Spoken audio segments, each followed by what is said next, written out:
You know what? I'm an idiot. I was wildly overthinking this thing.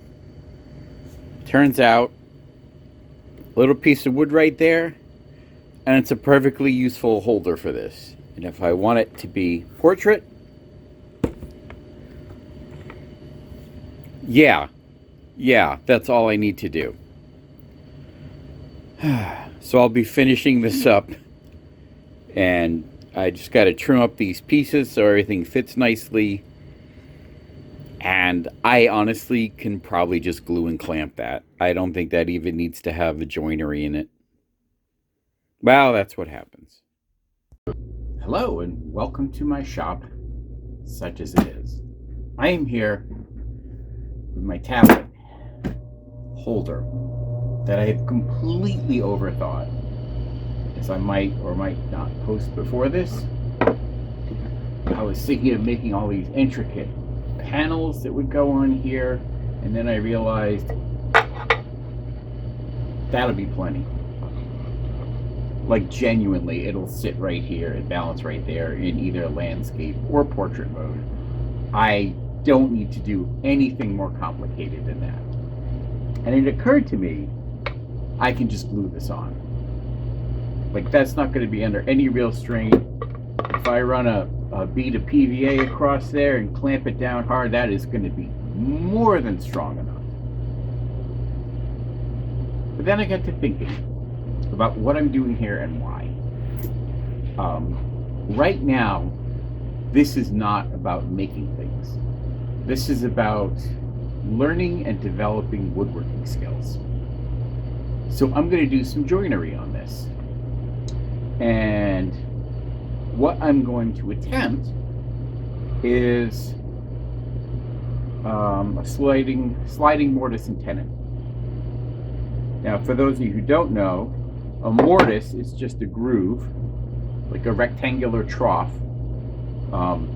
with the grain is a groove. Across the grain is a dado, and along the edge is a rabbet with an E. A tenon is just a post that slots into that groove. So the first thing I'm going to do is cut a mortise along here. I'm going to do that, I think, with my router. And the reason I'm doing that first is because it's going to be easier to size the tenon to the mortise than it is to size the mortise to the tenon. Because once I get that mortise in there, I can start taking a little bit off each edge of this post to make a proper size tenon, and then if it's a little too big, I can shave a little more and just kind of creep on up to the fit. So that's the plan. Let's get started. Okay, I have my miter table here, but I'm not going to be able to do this because clearly there's no way that's going to reach the miter table. If I was doing it like along this edge or doing it, before I glued these together, it would be fine. So since that's not going to work, I'm going to have to pull the router out, put its collar back on, and see if we can route along there that way. So I've got this all set up. A little bit better of an angle here. I've got this for a spacer, and I put this in right here. That sits at just about the right angle, which you cannot see. Let me lower this down a bit.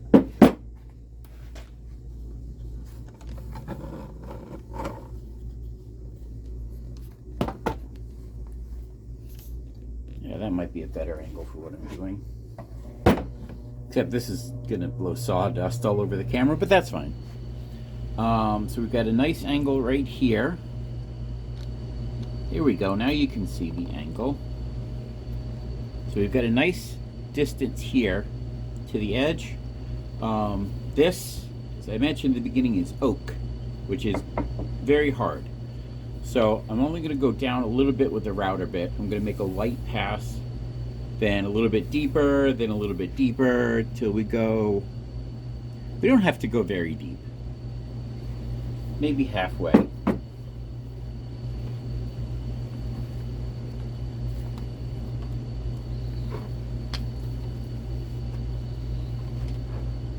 Anyway, time to get noisy.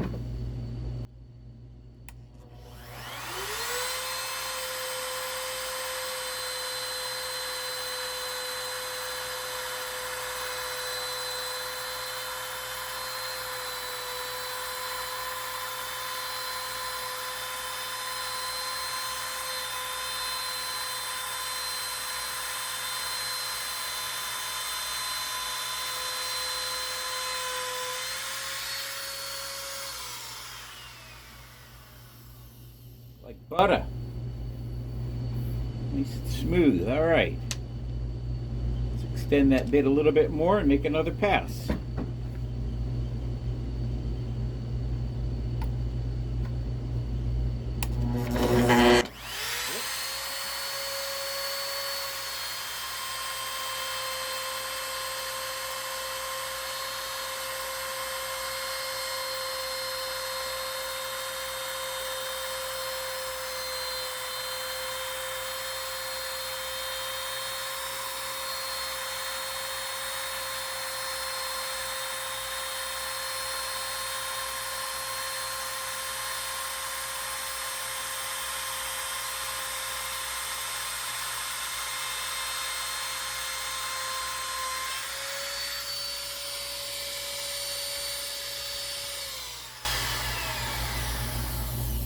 That's lovely.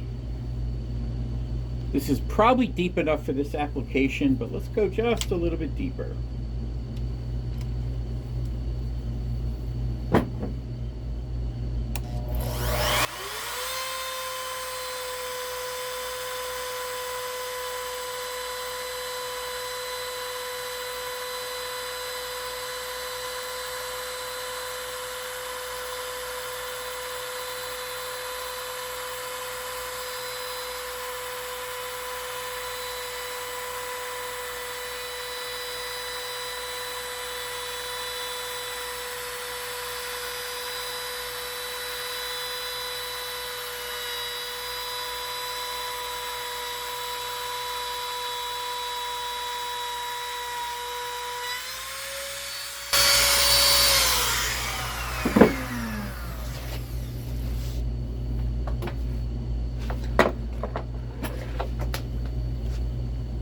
Right, look at that.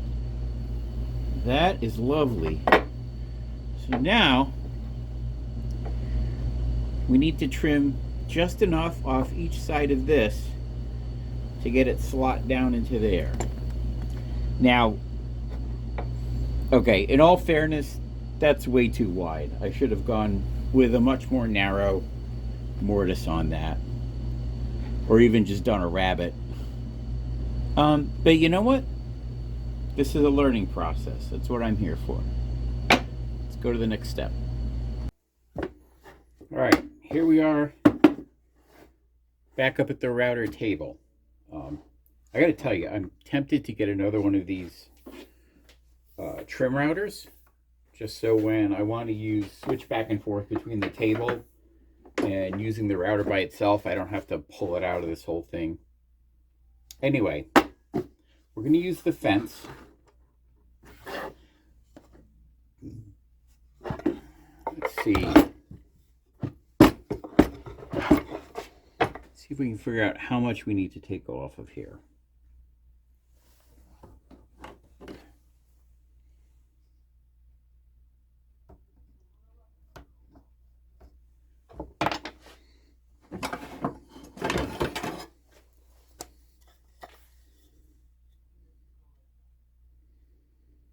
That looks like 1/8 of an inch. Do we have centimeters? We do. Looks like about 6 centimeters. Now I think this base is calibrated in centimeters. I don't know if you can see, probably can't, but there's numbering right here. So we want to come out, actually, you know what, let's just check. Yes, so that's supposed to be centimeters. Although, okay, that looks pretty close.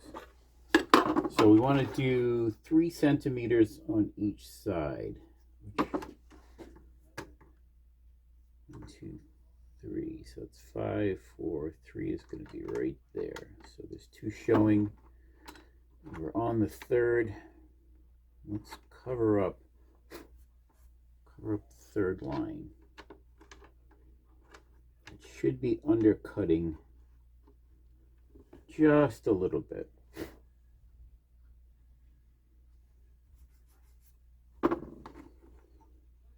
All right, now I'm going to see if I've got that square. I'm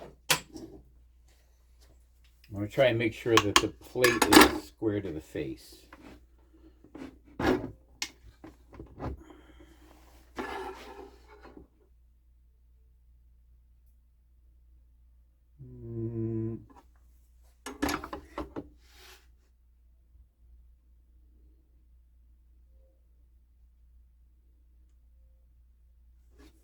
Hard to say for sure. I think that's good enough.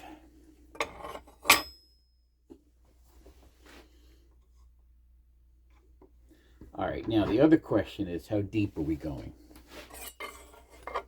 I think I might be able to just eyeball this. Oh, except that's backwards. All right. Let's see how deep we want to go here.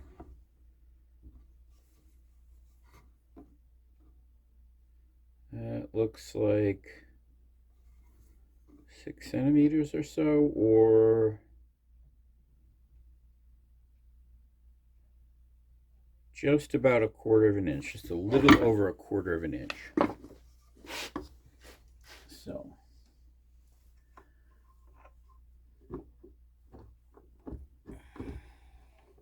nope, up you go.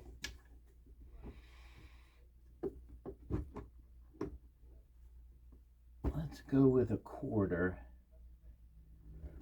And we can always go a little deeper if we need to.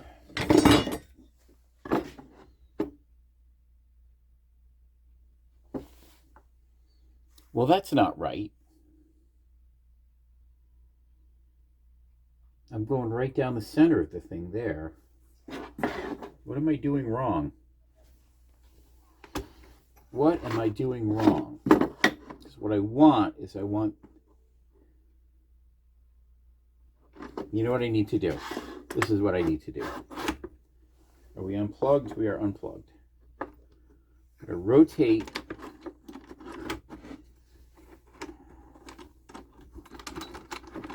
So I'm going to rotate the deepest part of the cutter right here.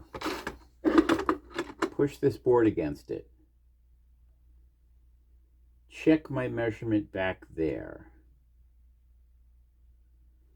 Okay, so that's going to cut right at the board. So I want this fence to go that way 3 millimeters, roughly. 1, 2, 3. Right there. Oops. Come on. Steady, steady. It's a little tricky because there's like nothing securing it right now.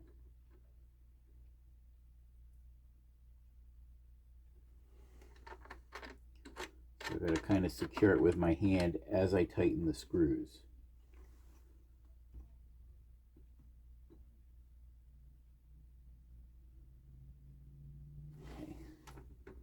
All right, that's what I want to do.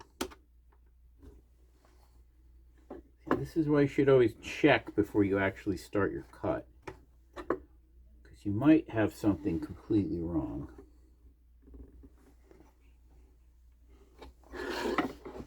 All right, there we go. That's what we want to do. Safety equipment on. Breather mask. Breather mask, especially with the router, because it just blows stuff everywhere. Eye protection.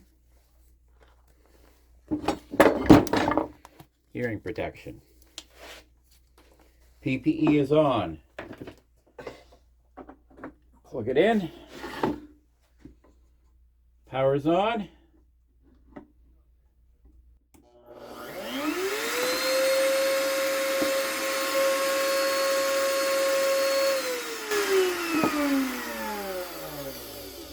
And with the router on here, we want to feed that way.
Are you seeing this?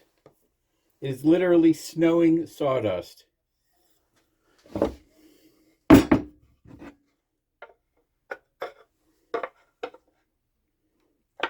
All right, still a touch too wide.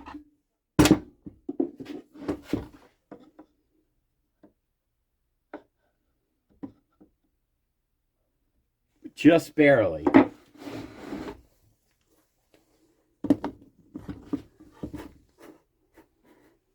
So what we're going to do, I'm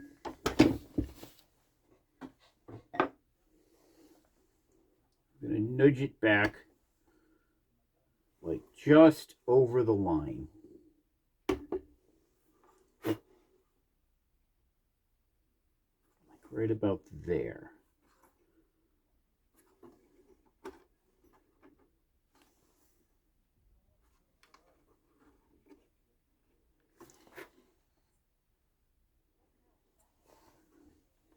All right.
Okay, width-wise, it looks like we got our fit.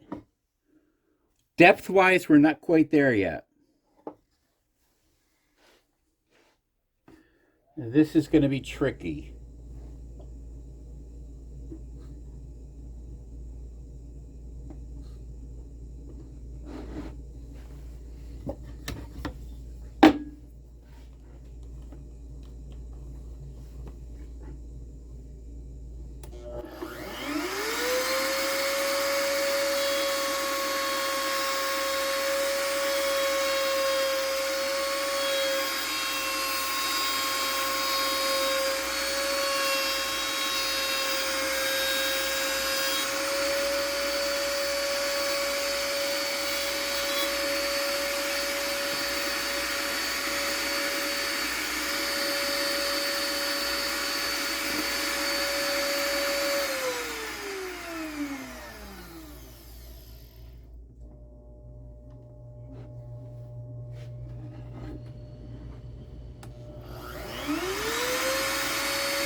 Okay. I got my width perfect. It's not centered in the board, but that's fine for this. But the width is fantastic. Oh, that's super snug. Very happy with that part. Unfortunately, I did cut it a little too deep. I don't know if you can see, it's sitting a little proud right here.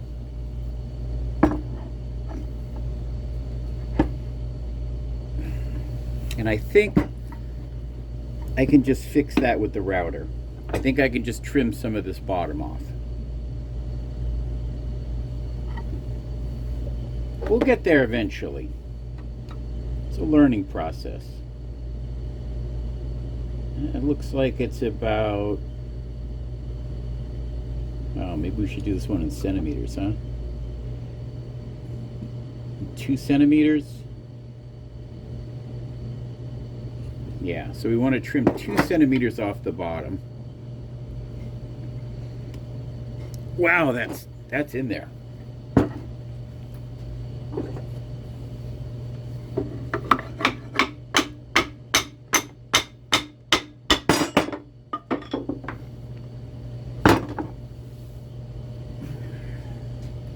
That might almost be a little too tight if I'm going to glue it.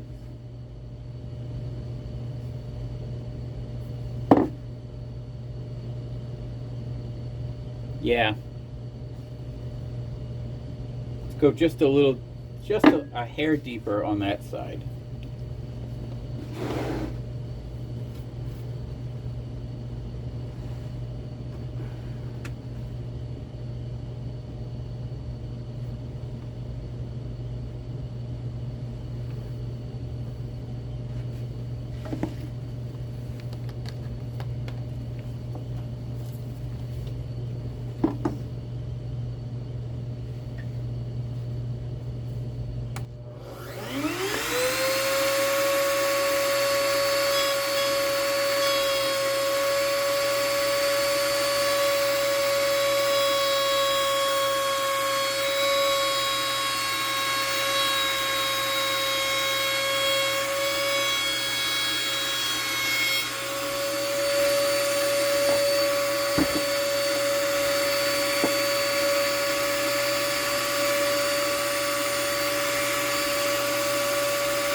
Okay. Now I think I just unplugged it. I think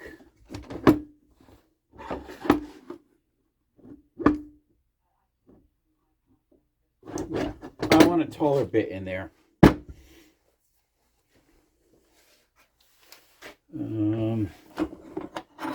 This is really close to being what I need for that, but not quite. So actually, let's get out our premium bit. Just lost in this mess somewhere.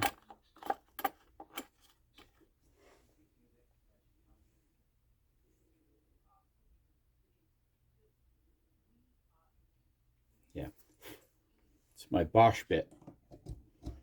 It's the only expensive bit that I have. Moderately expensive. It was like 20 bucks.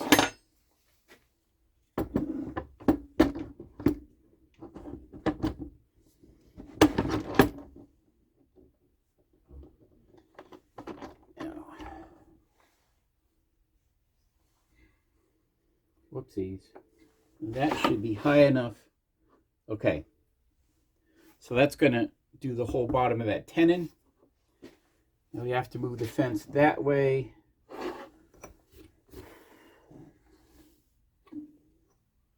Unplugged. We are unplugged.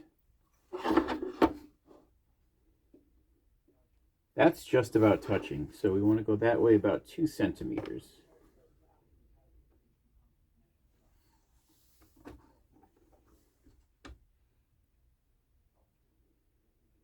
2, 3, 4. All right. Let's try this.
Well, that was dumb. I forgot that as I cut this away, this side is going to be more shallow than this side. And I ended up kind of screwing up the cut.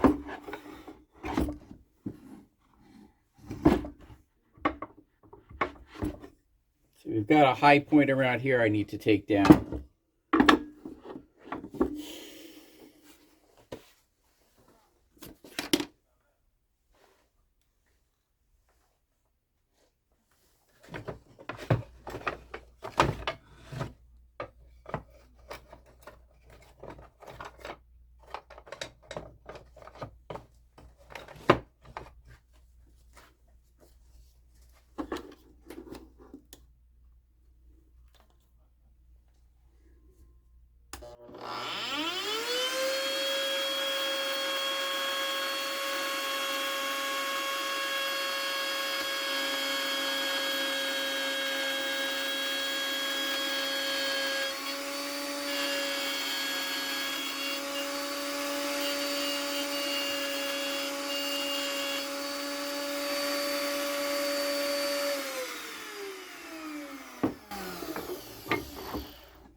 All right.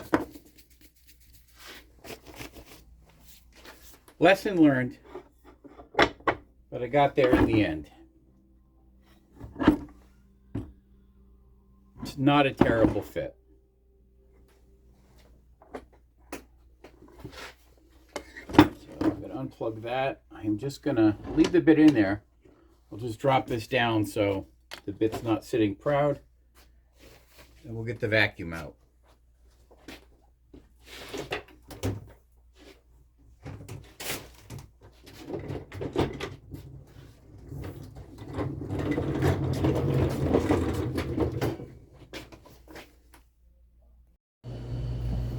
Oh, okay then. Here we are.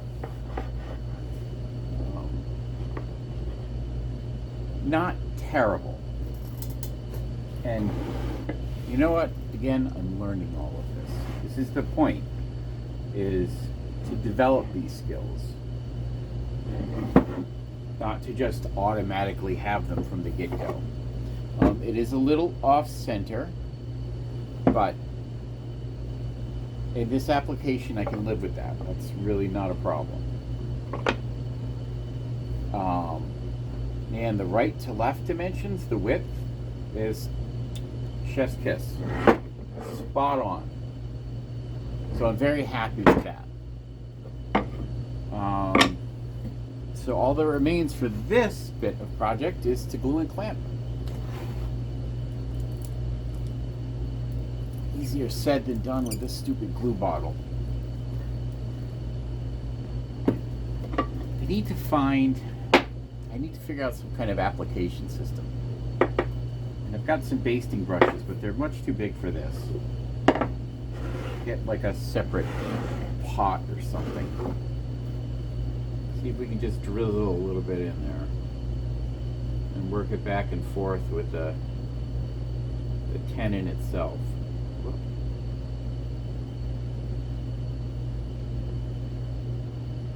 Oh yeah, there we go. That was a nicely controlled little bit.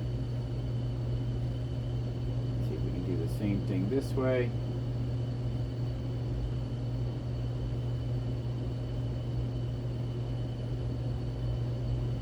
Excellent.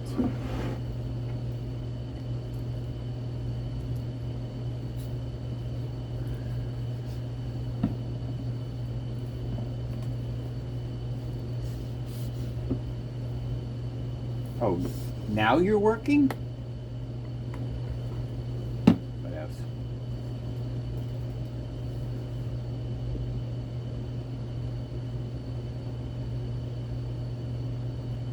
Squish. What if I can do a rub joint here?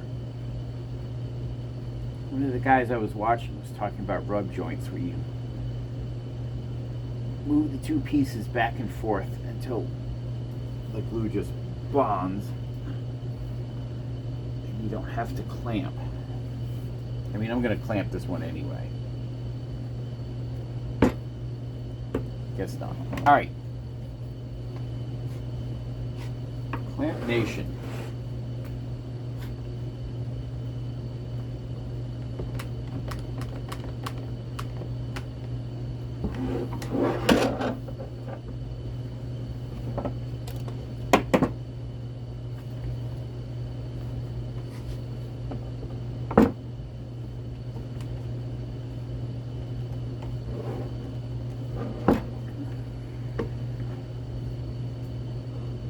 All right. I'm going to put a clamp in the middle there.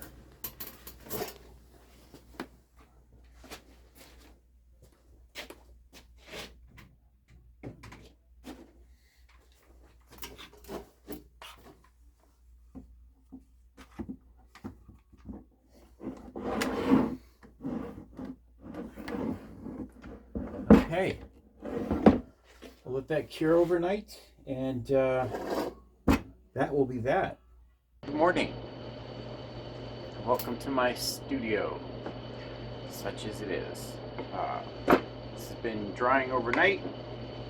Drying's not really the right word. Setting up, curing's not the right word either for plain old PVA wood glue.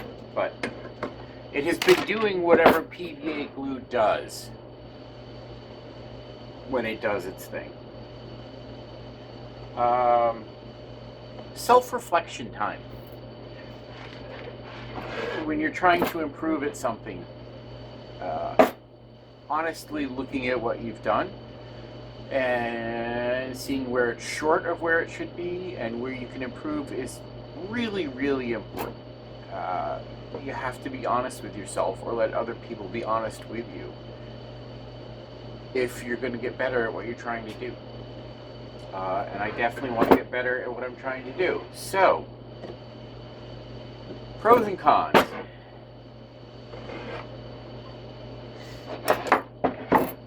Let's start by checking my angles, shall we? It's not going to fit in there.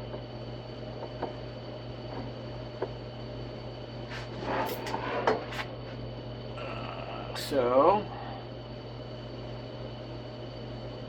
as I can tell, we're a little off. We're a little off from, well, yeah, we're a little,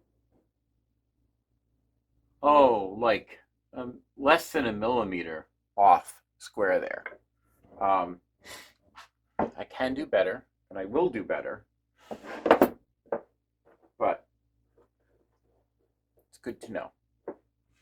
And in this particular application, that is absolutely sufficiently close. What about this one? See, it's a little hard to tell because I can't really get in there. That one seems to be pretty square.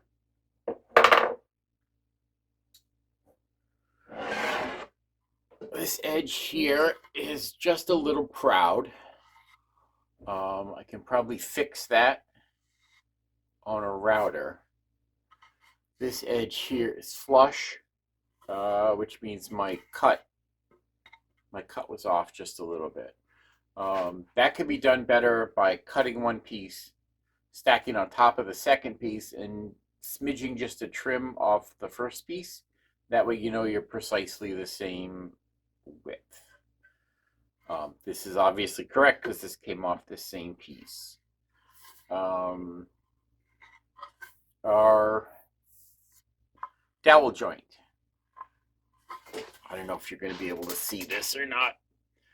We're a little bit proud here and ever so slightly less proud over on this side. So the board is actually canted this way just a tiny bit. This was my first time using the dowel jig, so I was kind of learning and I wasn't as worried about being precise with it, but doweling is something you need to be very, very precise with. So a little bit of work there to get some more precision with that. Both of these liners can be fixed, especially in something as simple as this. Potentially sanded down. I don't know, this is oak. I haven't tried sanding it yet. This is a really nice hardwood. It's like, I almost don't want to put a finish on this. The grain is so tight, it almost feels finished as it is. I might rub it down with a little bit of Dutch oil. We've got a little glue drizzle going on there. So I should be more careful about cleaning up the squeeze out while it's still wet. That's definitely something that needs to happen. Other than that, I think it came out all right. Not too shabby. But precision is really, and that's something I've always struggled with, and it's something I think I'm getting closer to now. So precision is a goal.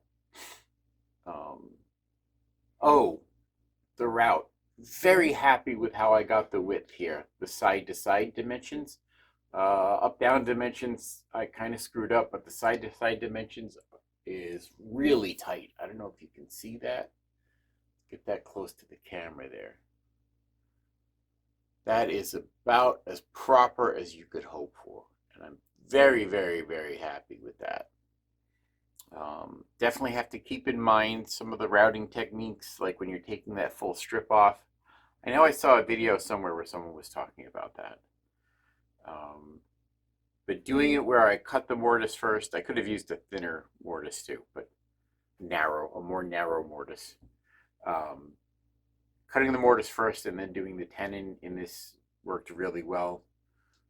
I think it would have been very hard to try and get that mortise to the right dimension. It was much easier to get the tenon to the right dimension, as I thought it would be. Anyway, that's it for this project. I'll see you on the next one.